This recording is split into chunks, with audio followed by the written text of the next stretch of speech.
एक दुर्दांत माफिया ऐसा भी था बहनों और भाइयों, जब वह समाजवादी पार्टी की सरकार के समय चलता था तो मुख्यमंत्री हो या मुख्य न्यायाधीश, इन सब के काफिले रुक जाते थे और माफिया का काफिला निकलता था। और जब हमने कार्रवाई की उस माफिया के खिलाफ और उसको रगड़ करके कोर्ट के सामने प्रस्तुत किया तो उसकी पैंट गीली हो गई थी, उसकी पैंट गीली हो गई थी। और तब हमने कहा था उस समय उसको, हमने कहा था कानून को रौंदने वाले, आज कानून कितना बड़ा होता है यह एहसास हो रहा है कि नहीं हो रहा है। और निर्दोष लोगों को मारोगे तो मिट्टी भी नहीं मिल पाएगी। परीक्षा की तैयारी की होगी, वो जानते होंगे कि एक परीक्षा नहीं, एक परीक्षा कैंसिल नहीं हुई है। इस सरकार में जितनी परीक्षा हुई सब कैंसिल हो गई। और कैंसिल का कारण क्या निकला? क्या पेपर लीक हो गया। पहली परीक्षा पेपर लीक, और एक परीक्षा का पेपर लीक नहीं हुआ है, न 2 का हुआ है, न 3 का, न 4 परीक्षा का, न 5 का, न 6 का। लगभग 9 या 10 परीक्षाएं हैं जिनका पेपर लीक हुआ है।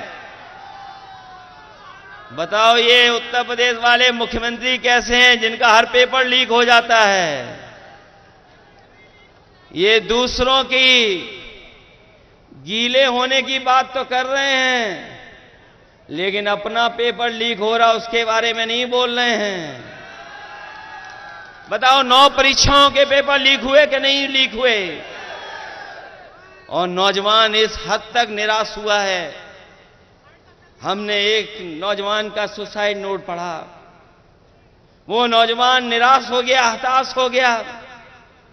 मेहनत कर करके उसने अच्छी डिग्री हासिल की, पढ़ाई पूरी की, लगातार उसने परीक्षाएं दी नौकरी को लेकर के, लेकिन जब उसे नौकरी नहीं मिली तो वह नौजवान ब्रजेश पाल, उसने अपने सुसाइड नोट में लिखा कि ऐसी डिग्री का मैं क्या करूंगा जो डिग्री मुझे नौकरी नहीं दिला सकती।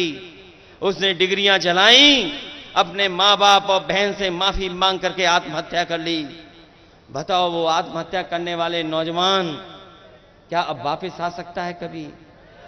वो इसलिए हताश और निराश हुआ कि सरकार नौकरी नहीं दे पाई। केवल एक नौजवान की कहानी नहीं है, एक बेटी जिसको ये पता लगा कि परीक्षा कैंसिल हो गई, जैसे ही उसे जानकारी मिली कि पेपर की परीक्षा जो दे करके आई थी वो परीक्षा कैंसिल हो गई, उसने अपने घर परिवार के लोगों को कुछ नहीं बताया और जान दे दी। तो ऐसा उत्तर प्रदेश बन गया है जहां पर छात्र नौजवान निराश होकर के आत्महत्या कर रहा है। और ये सरकार वाले कह रहे हैं कि हमारा देश विश्व गुरु बनने जा रहा है। अगर विश्व गुरु बनेगा हमारा देश तो क्या 80 और 90% हमारे नौजवान बेरोजगार होंगे क्या? 80 से 90% नौजवान आज बेरोजगार हो गया है। और जो नौकरियां भी मिल रही हैं वो पूरी नौकरियां नहीं हैं, कभी कॉन्ट्रैक्ट पर, कभी ठेके पर, कभी आउटसोर्स से नौकरी मिल रही है। हम अपने नौजवानों से कहना चाहते हैं, समाजवादियों को जिताइए, ये आउटसोर्स और कॉन्ट्रैक्ट पे नौकरी नहीं मिलेंगी। Subscribe our channel for latest news and updates, and don't forget to press bell icon for latest notifications.